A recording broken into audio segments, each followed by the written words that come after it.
Bwana Moria. Yes. Uko vipi? Niko salama. Shukuru Mungu kwa sababu ya nafasi ambayo ametupatia na hata GGV FM kwa sababu ya asubuhi njema ambayo wametupa ili tuweze kuangalia siasa za Kenya ambazo kuna kura zimeisha na 2027. So we are very happy to be here. Yeah. It's an opportunity that you are not taken for granted. Yeah. Wow, let's begin with you now that you have the mic with you, Bwana Moria. Yeah. What do you make of the results? Have you seen the results, and what do you make out of them? The results are promising. We have seen that the democracy of Kenya is growing, but in a different way. We didn't expect to kuwe na bloodshed. We did expect kuwe na shooting, na other kinds of evil things in this by-election, because it's just a small by-election. Yeah. And as we said last time, it's a preparation for 2027. So as a country, we must check on our democracy in terms of security and how we feel when other people have different opinion from the opinion that we have. Wow. So it's a test for 2027 in all signs, in a political way, and even in terms of security. So we feel in terms of security. All right. Yeah. Haya, basa. Matokeo haya unayaona vipi? Umeyapokea namna gani, na labda kivyako penye unaona kwa mtazamo wako? Thank you. Vile maneno inaenda, hebu tuseme tu kweli. Hii ni direction ya 2027. Hiyo direction ya 2027, na according to how things are going, ni kuonyesha this one has been prepared somehow. Ni kitu kama ilipangwa. Na ndio serikali ilikuwa nataka iende namna hiyo. Simply because in the last elections, let's say tuseme wakati kulikuwa na ile vitu ya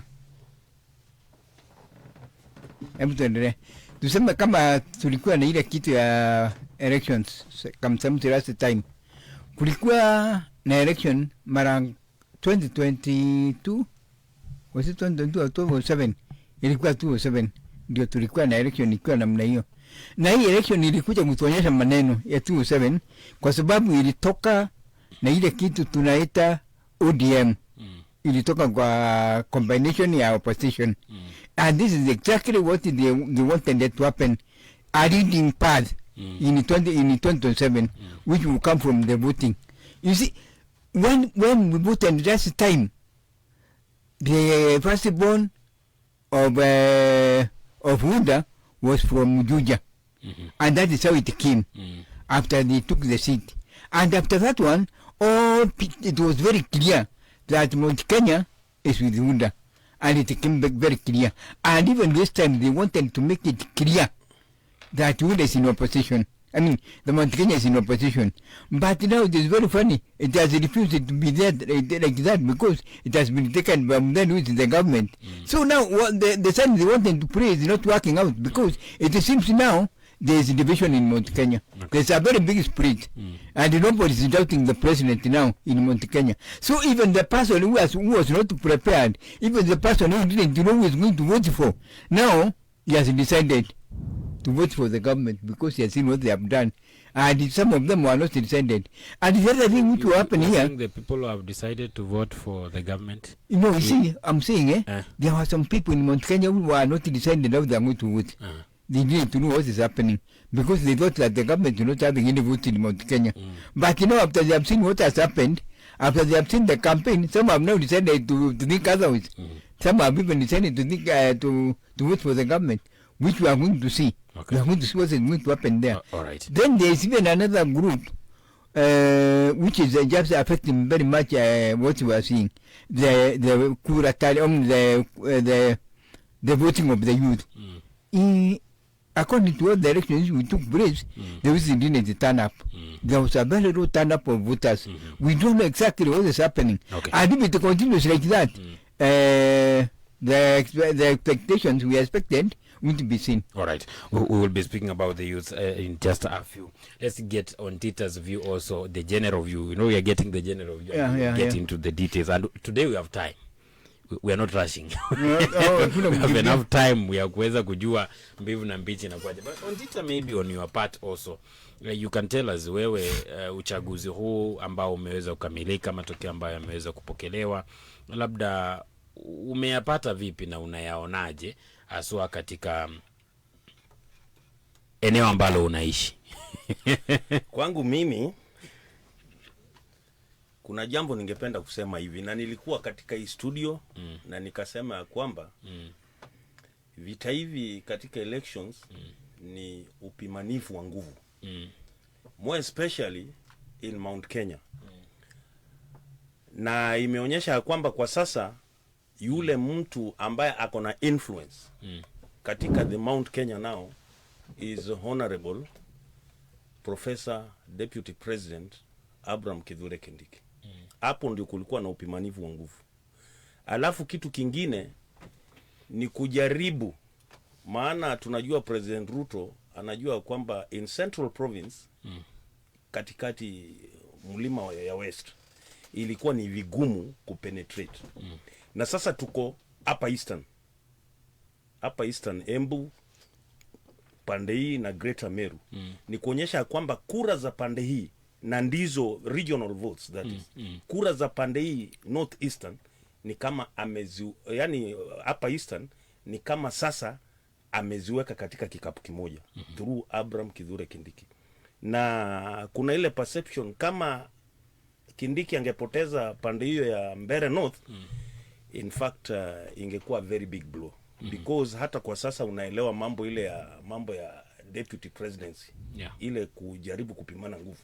Kama Kithure Kindiki angepoteza hapa na wale ambao wanapigana nao wana ODM wachukue pande ile yote, unajua sasa hapo ingekuwa wanajaribu kubalance who is the next deputy, mambo kama hayo.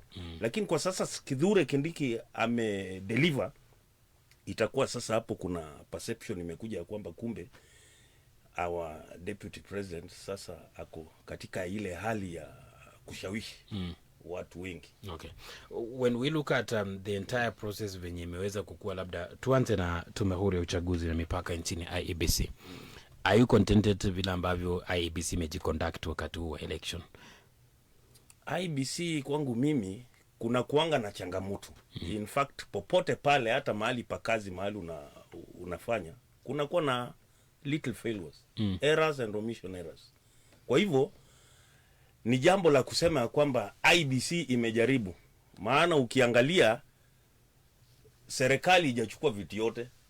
Kwa hivyo ukijaribu kusema eti pande hii serikali imechukua, utaulizwa na pande ile nyingine ya mahali wamechukua kama Kisii huko.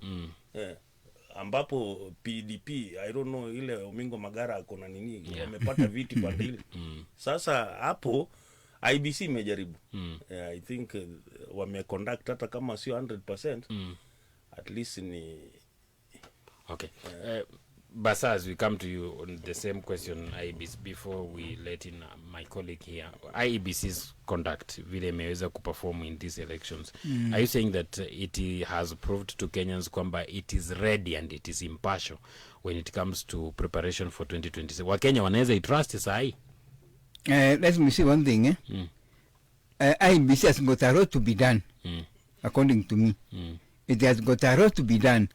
Because if only those were 6 constituencies, which were so chaotic. Yes. We had 6 of them. That is the one we wanted the MP. And we are having 290 in the country. And those will be done in the same day. So if IEBC could not control only 6 constituencies, it seems to be very difficult, if at all they are not ready. That is a sign that they must prepare themselves now for the 290 constituencies, because 6 constituencies were very chaotic. There was fighting, there was car burning, there was even some people who were stabbed with knives, there was even killing, maybe a strength to hear. So even in only 6 constituencies, what will happen to the 290 constituencies at the same day?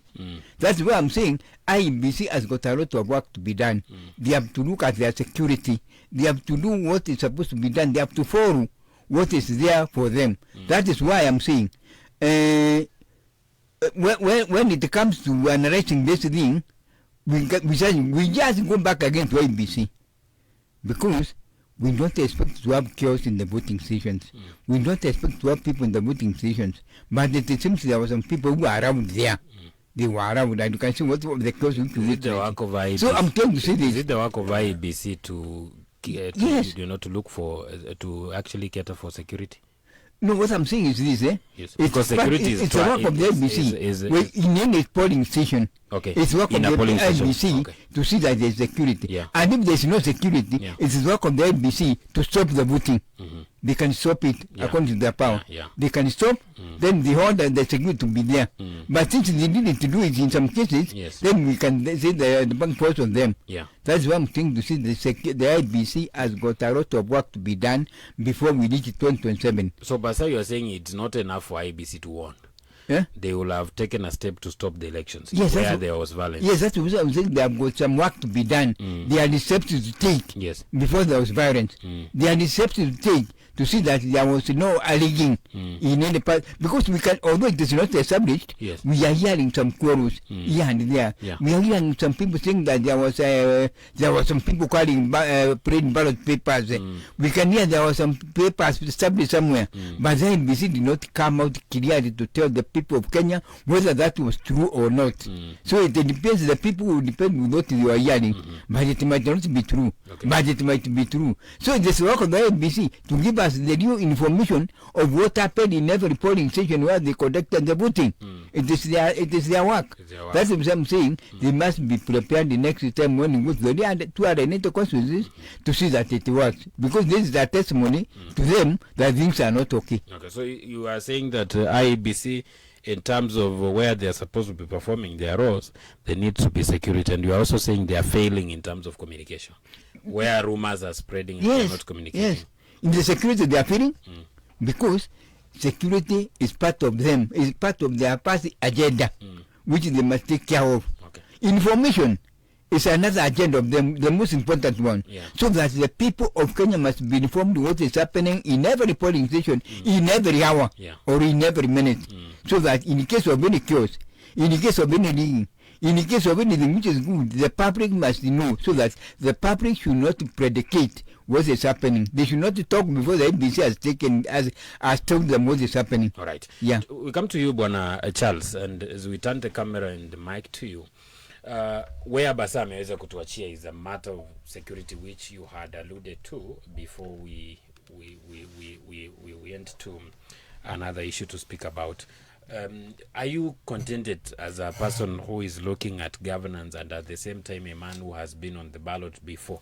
Ukiangalia vile security apparatus ziliweza cooperate hapo jana, we have seen some areas where people were injured, some areas candidates complaining that their agents are not being allowed inside, they're being beaten, they're just away. In the evening we saw a scuffle at Arling Center where there were plain clothes. I don't know their officers, we don't know they were goons, but working in what looks like allegedly the agents working close to goons. What's your take on that? And perhaps when we head to 2027, what do you think we need to improve? One thing that has not come clear to the Kenyan police ni ya kwamba polisi hawajakuwa independent as they should be. Sababu if they were independent, atungeshuhudia ile mambo tunashuhudia sahi. Na all this failure, I think not part of the IBC, but is in a corruptible way of the police. How do you, maybe one way or another, they have failed. And the CS, Murkomen, should take the responsibility of what happened during this by-election. And come clear, what are we expecting in 2027, including the IG. The Inspector General of the Police should come out clearly and tell us what are we expecting in 2027. Because if there were chaos, they have not given any report. What should we expect? Should we expect a chaotic election in 2027? In terms of IBC, actually they carried the day in a moderate way. Being their first maybe election in 1 month, the commission actually acted in the best way they could, and we are expecting them to continue maybe making the election more credible in 2027. So the IBC tried and they did the best, apart from the police.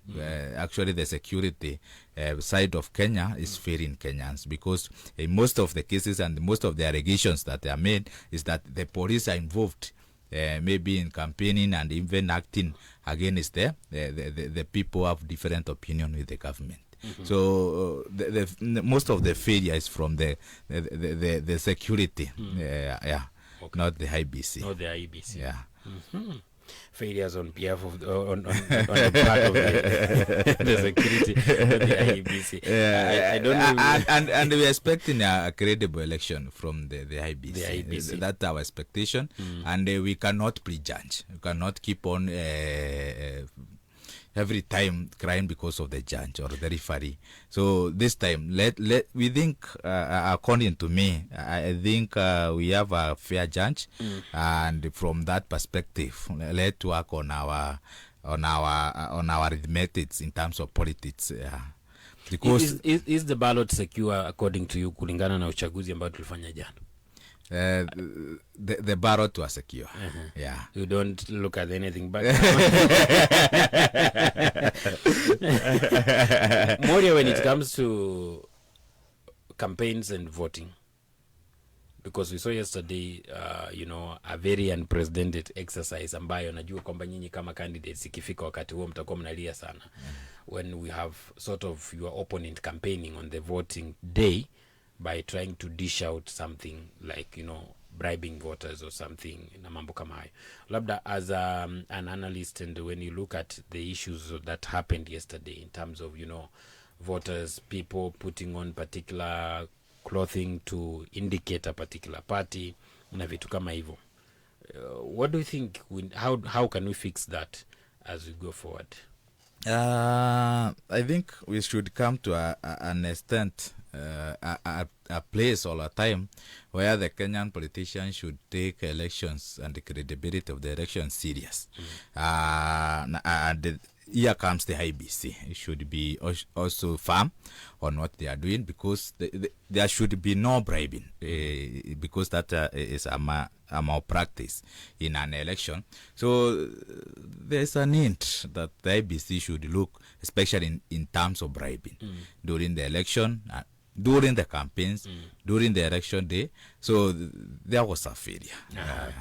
Wow. Our dear listener, we are actually speaking to analysts, and we are also speaking to governance experts in studio who are giving us their view about the just concluded by elections, even as we keep an eye on what is actually going on and what we are expecting kutoka kule Magarini, because that's the only election, by-election, that has not declared their results very officially. Yeah, so we have seen other areas where the elections have been declared officially, but in Magarini we are still waiting for IEBC to declare the results officially. Na there was one incident ambaye imetufanya tukashangaa sana kwamba kulikuwa na, unajua kule Magarini, Jacqueline, watu wanaendea huko, kuna mashinani huko Kilifi, kuna area zingine ziko mashinani huko, so walikuwa wamebebwa kwa pikipiki wakipeleka ballot papers na wakaanguka na hiyo box ikatoboka. So we are waiting to see. Plastic gongwa na mawe na plastic. So we are waiting to see, although it was not hotly contested kama other areas. I believe in other areas like Meru and so kungekuwa na a lot of other issues zingekuwa zinaibuka. The ballot imeweza kutoboka, right? Back to you on Tita, and as we turn the camera to you now and look at other areas. Saa hii inasemekana kwamba ndio ukuwe politician lazima ukuwe na goon. Ndio ukuwe politician. You have a group of goons walking around and disciplining people, quote in quotes, what the politicians did yesterday. In your own view, were there some instances yesterday zile uliona ukaona kwamba kweli hii tunahitaji uchaguzi kama tungekuwa on very fair grounds? There are all sorts of reasons for us to cancel especially when it comes now involvement of goons? Unajua bwana Odea, wacha niongee kitu kimoja. Katika dunia hii tuko na upungufu. Hakuna kitu ambacho kinaweza kutendeka 100% ya kwamba at least imefanyika vizuri 100%. Na ndio nilikuwa nasema hivi, unajua wakati wa competition lazima kuwe na ile msisimuko wa hisia. Kwa hivyo kuna mambo ambayo yanaweza kufanyika kulingana na ile upinzani kati ya wale ambao wanaojaribu kuwania. Kwa hivyo kuna mmoja akiona anaelekea kushindwa, analeta vurugu ndio ionekane ya kwamba hiyo uchaguzi haikufanywa kwa njia iliyo halali. Hiyo huwa ina happen. In fact hata kwa football unaona bao ikisha tandikwa moja pa, unasikia sasa hao watu wengine spectators wengine wameanza pana sijui nini, sasa wanaleta vurugu mpaka yule ambaye referee anapiga kipenge ya kwamba mpira wacha tuende tuangalie kuhusu hii mambo yaliyotendeka. Kwa hivyo ninasema ya kwamba uchaguzi haukuwa mbaya, ila tu kuna wale ambao walikuwa wanapingana, mmoja anaona ya kwamba anaenda kushindwa ndio analeta vurugu, na hiyo haiwezi kumfanya referee kufanya nini. But we witnessed a situation where some candidates wanatandikwa kwa polling station. Candidates with goons, we witnessed a situation whereby the candidates, some of them are arriving with goons. Now goons wanaanza kuengage police, some of them wakiwa na mipini, and there's nothing that's happening. And this is a polling, there are two kinds of areas zenye tunaangalia, outside the polling station and in the polling station. So when it happens in the polling station, are there, as a candidate and as an analyst at the same time, do you view or envisage a situation whereby we need some action to be done? Because now, when we look at yesterday's result, in as much as watu wamewin, we look at a very low voter turnout, ambayo inaweza kuwa in one way or the other, watu wengi wanaona kwamba imekosiwa na with that one, where people wanafia ama niende huko nipigwe ama kitu fulani nifanye. Is there a situation you see that ikifanyika kama hii maybe 2027 is good for this election to be cancelled? Okay, wacha niseme hivi bwana Odea, maana sioni kama labda tumeelewana. Moja ni kama ile ya Kasipul, mahali Honorable Peter Kaluma. Exactly, in a polling station. In a polling station. Aligongwa na wanagunsu wa wale wa Roko. Unaona? Kwa hivyo ndio hiyo naleta hiyo perspective ya kwamba wakati tunapingana na wewe na mimi naona surely unaenda kunilima, lazima nilete such a commotions. So that means you are confirming that for you to be a politician you need goons. Confirmation. Yes, because you said lazima wakati umeshindwa, you don't accept democracy, you bring about goonism. Kwa yule sasa kwa yule ambaye unajua goons, wacha nikwambie goons sasa utajuaje ni goon? For example, mimi nimekuja kwa polling station. Yes. Mimi na support huyu jamaa yangu. Unajua wewe sema ni goon kwa sababu hata the voters themselves huwa wanaletanga hiyo, kama mimi na huyu sasa tuko katika opposite side. I'm not a goon, he's not a goon. Saa zingine hata tunaanza kuleteana balaa mpaka tunashikana. Are we goons? But for you to be a goon, there must be a special categorization yako na voters wale wamepigana. In this situation we are looking at people carrying crude weapons. In this situation we are looking at people who are entering a station ambao wamefuata mtu, and then they turn into being violent. Wanatekeleza kitu ambacho we saw in some areas the police are actually watching as happening within a polling station. That's my worry. It's not that this thing mulikosana kama na Moria because you are supporting two sides, but it's a thing that you just came. For example, now this member of parliament was hit in the polling station. We have people who are ejected from the polling station as agents, because, and who is ejecting them? It's not the clerk, it's not the PO, it's actually a goon. Comes and says wewe una represent Mbwiri toka nje. So in such a like situations where we are having now the referee is under pressure to do that. Do you think that is good for us to be disciplined? Lakini surely this is a sacred ballot. Mimi nimeenda kwa polling station. wewe unajuaje mimi naenda kusupport huyu ama mimi naenda kupigia huyu? Unless maybe nimeanza kuchant ama kufanya chochote. Kwa hivyo ndio mimi nasema hivi, katika polling stations, kwa polling station, for example, unasema ya kwamba kuna mtu ambaye labda na kueject kwa sababu wewe ni mtu wa fulani, anajuaje? Surely na mimi you know when you are agents, you are ama ni agents. Wewe kama umewahi kusimama kwa kura, you had agents in every polling station. And they were to be there to protect your vote. And that's what we were speaking about. But allow us to make progress in the interest of time, and ask this question as we move on, kwa sababu time pia inaenda sana. But how we look at the point of tallying, you know, looking at tallying, kulingana na vijaya matokeo tumekuwa tunapokea tangia jana upigaji wa kura uweze kufanyika. Are you contented with the time we took ndio tuanze kupata matokeo kama ya MCA? Because we have an MCA mwenye tulingoja matokeo mpaka saa 7, saa 8 MCA seat ndio tuweze kupata matokeo. Maybe hapo kwa tallying, do you think we need to improve? Because 2027 tutakuwa na ballots ngapi? 6. Today we had 1. Thank you. About the tallying, it depends on the interest which is there. It's not that it's true. It's not true. You say the tallying is not true. Yeah, it depends on the interest which is in that room. They must be doing something which they want it done. They must be after somebody to win, but then they have got no chance. So they are always consulting on one thing or there. That is why I was trying to say, when we talk about the polling station, yes, and we talk about the people loitering around, that is against the rule. According to the Constitution, you are supposed to go, just enter the polling station, you vote, then after voting you go out. And you are not even supposed to be near that place. That is why we are talking about the goons in the polling station. How happened that they are there, and we know that nobody is supposed to be there after you are voted. That's one of the things we are talking about IBC. Nobody is supposed to be in that area. And the IBC has been given full security to just do those things.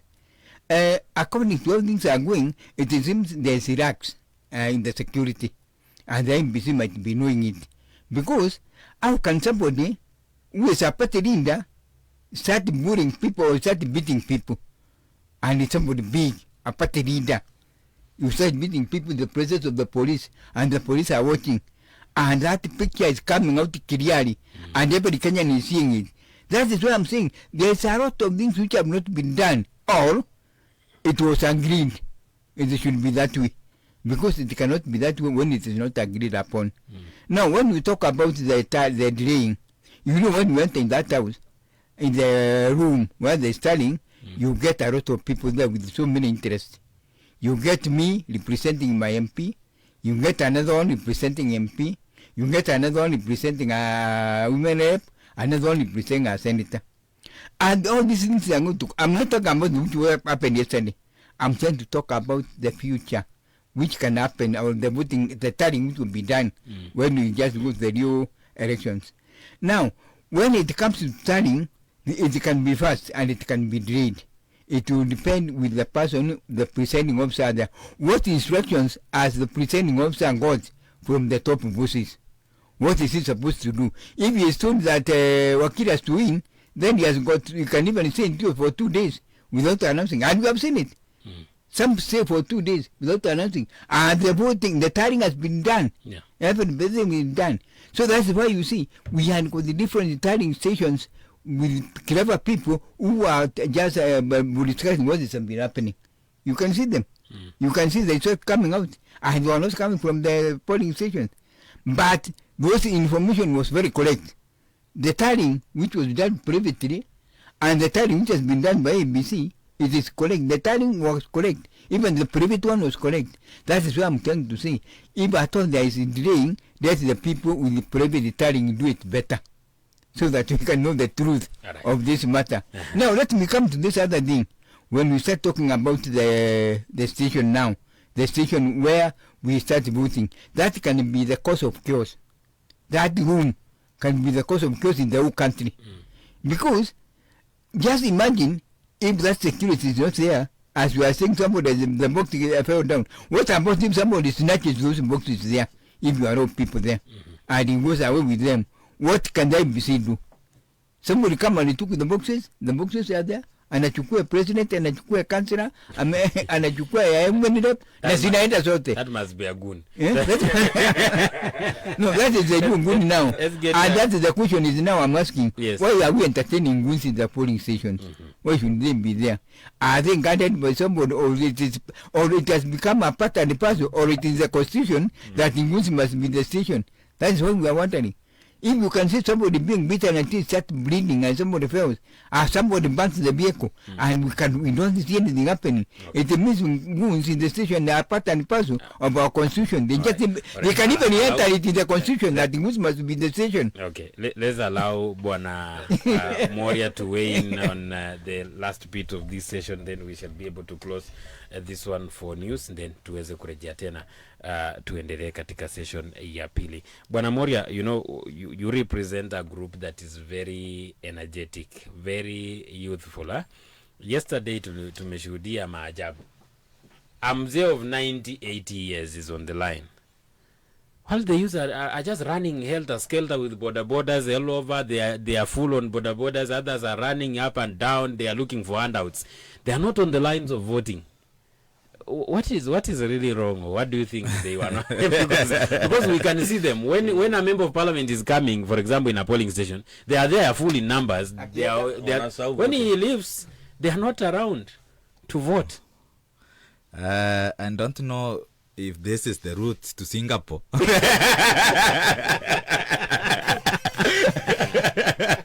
It will be one. Or you are thinking. But let's condemn those acts with all powerful ones we can, and say that this is not the democracy that we desire to have in Singapore when we are live in Singapore, or when we are working towards becoming the first class world country. Let's condemn the goonism in a polling station, because we have a country that we should protect.